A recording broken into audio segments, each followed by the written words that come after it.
લખમાં બુલેટિનની શરૂઆત કરીશું।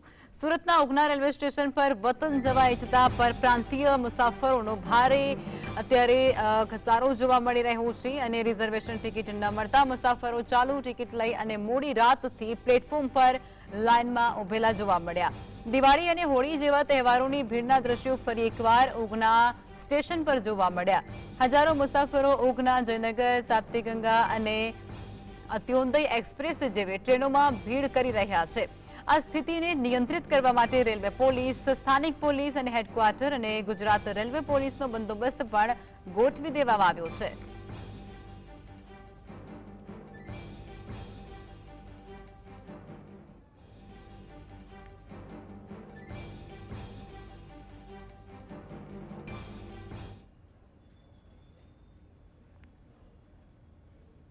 તો આજ મુદ્દે અમારા સંવાદદાતા શાહિદ લાઈવમાં જોડાઈ ચૂક્યા છે સુરતથી। શાહિદ, સુરતના જે ઉગના રેલવે સ્ટેશન છે ત્યાં મુસાફરોની ભારે ભીડ જોવા મળી રહી છે। પરપ્રાંતીય જે લોકો છે તે પોતાના વતન જવા માટે અત્યારે એક સાથે નીકળ્યા હોય તે પ્રકારે લાગી રહ્યું છે। એટલે ટૂંકમાં તહેવારો જેવી તસવીરો અત્યારે કેમ સામે આવી રહી છે? બિલકુલ, તો ચોક્કસપણે લખમાં જે રીતના વેકેશન ચાલી રહ્યું છે અને વેકેશન દરમિયાન સુરતના પરપ્રાંતીય લોકો હવે વતન તરફ જઈ રહ્યા હોય તેવા દ્રશ્યો સામે આવી રહ્યા છે। ઉધના રેલવે સ્ટેશન ખાતેના જે દ્રશ્યો ટીવી સ્ક્રીન પર જોઈ રહ્યા છો કે અદભુત જે સીડીઆરો જે છે ઉભરાયું હોય તેવા દ્રશ્યો સામે આવી રહ્યા છે। કારણ કે મુસાફરોની માંગ તહેવારો નિમિત્તે પણ ઓછી હોય છે અને આ વખતે પણ વેકેશન દરમિયાન પણ છે કે ટ્રેનોમાં વધારો કરવામાં આવે, કારણ કે ટિકિટ તો નથી મળી રહી, પરંતુ ચાલુ ટિકિટ લઈ રાત્રિ દરમિયાન સ્ટેશન પર લોકો સુઈ જતા હોય છે અને ત્યારબાદ ટ્રેનની વાટ જોતા હોય છે। ત્યારે હવે 10:20 દરમિયાન અત્યારે ટ્રેન આવી ચૂકી છે અને તે દરમિયાન હવે ટ્રેન તેમના વતન જે છે તે જવા નીકળી રહી છે, પરંતુ જે રીતના મુસાફરોનો ઘસારો ચોક્કસપણે જોવા મળી રહ્યો છે। આપણે અહીંના દ્રશ્યો બતાવવાનો પ્રયત્ન કરી રહ્યા છે કે હાલ અત્યારે ઉધના રેલવે સ્ટેશન ખાતેના જે દ્રશ્યો છે, અત્યારે ટ્રેન આવી ચૂકી છે છાપરા ભાગલપુર। આ ટ્રેન લોકો મોડી રાતથી અહીં આવી પહોંચતા હોય છે અને આ ટ્રેનની અંદર વતન જવા માટે લોકોનો ઘસારો ઉધના રેલવે સ્ટેશન ખાતે જોવા મળતો હોય છે। આરપીએફ હોય કે સુરત રેલવે પોલીસ હોય કે પછી અહીંનું પ્રશાસન તમામ જે છે તે ભીડને કંટ્રોલ કરવા માટે કામગીરીમાં જોડાતું હોય છે, પરંતુ લોકોની માંગ છે કે ટ્રેનોમાં વધારો કરવામાં આવે, કારણ કે સુરત એક એપી સેન્ટર ગણવામાં આવતું હોય છે અને એપી સેન્ટર તરીકે ઓળખાતું સુરત શહેરની અંદર ટ્રેનની સમસ્યા વારંવાર સર્જાતી હોય છે। એટલે કે ક્યાંક ને ક્યાંક જે ભીડને કંટ્રોલ કરવા ક્યાંક ને ક્યાંક પોલીસ પર નિષ્ફળ નીવડતું હોય તેવું દેખાઈ રહ્યું છે, કારણ કે જે રીતના દિવાળી દરમિયાન હોય કે પછી તહેવારો દરમિયાન સુરત રેલવે સ્ટેશન હોય કે ઉધના રેલવે સ્ટેશન ખાતે જે રીતના ભીડ જોવા મળતી હોય છે તેવી ભીડ આ વખતે ફરીથી વેકેશન દરમિયાન જોવા મળી રહી છે। અત્યારે પરપ્રાંતીય લોકો વતન જવા માટે પડાપડી કરતા પણ નજરે પડ્યા હતા।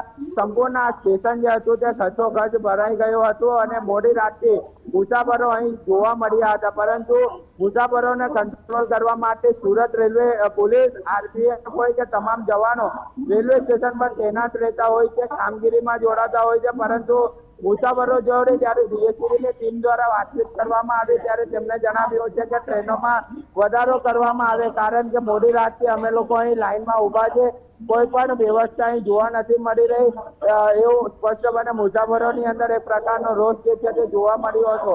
જે રીતના પછાડના દ્રશ્યોની વાત કરવામાં આવે તો ખૂબ જ મોટી લાઈન જે છે તે હાલ જોવા મળી રહી છે, એટલે કે જે મુસાફરોની માંગણી વ્યાજબી છે અને વ્યાજબી માંગણીને લઈને સરકારે આ બાબતે ધ્યાન આપવું જોઈએ તેવી માંગ હવે લોકો પણ કરી રહ્યા છે। જી સાહિદ, તમે એવું જણાવી રહ્યા છો કે મુસાફરોને તકલીફ પડી રહી છે, કેવા કેવા પ્રશ્ન મુસાફરોને અત્યારે ત્યાં સતાવી રહ્યા છે અને મુસાફરો શું માંગ કરી રહ્યા છે, કેવી પ્રકારની વ્યવસ્થા અહીં હોવી જોઈએ?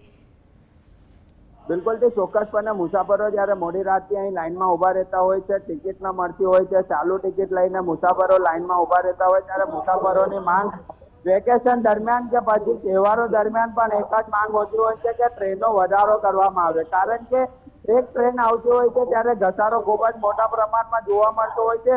એવો જ ઘસારો તહેવાર નિમિત્તે પણ જોવા મળતો હોય છે અને અત્યારે હાલ વેકેશન ચાલી રહ્યું છે, વેકેશન દરમિયાન પણ જોવા મળી રહ્યો છે। તમામ ઉચ્ચ અધિકારીઓ હોય, આરપીએફ પોલીસ હોય, સ્થાનિક પોલીસ હોય, તમામ લોકો કામગીરી કરતા હોય, પરંતુ મુસાફરોનું માંગ છે કે રેલવે તંત્ર અને જાગવું જોઈએ અને ખાસ કરીને ટ્રેનોમાં વધારો કરવો જોઈએ, કારણ કે જે ભીડ થઈ રહી છે તે ભીડથી લોકોને અને મુસાફરોને રાહત મળી રહે તે માટેના પ્રયાસો કરવા જોઈએ તેવી વાત જે છે તે મુસાફરો કરતા નજરે પડી રહ્યા છે. કેટલાક મુસાફરોની લાઈન હજુ પણ અવિરતપણે યથાવત અહીં જોવા મળી રહી છે. અત્યારે ટ્રેન આવી છે. પોલીસ અને આરપીએફ પોલીસ હોય કે સુરત રેલવે પોલીસ તમામ લોકોએ તેમને મુસાફરોને અંદર બેસાડવાની કામગીરી કરવામાં આવી છે, પરંતુ જે લોકલ ડબ્બા આવતા હોય છે રિઝર્વેશનના, ત્યાં હજુ પણ લાઈન જે છે તે અવિરતપણે યથાવત જોવા મળી રહી છે. જી સાહિસ અમારી સાથે જોડાયા અને આ સમગ્ર વિગતો આપી તે બદલ આપ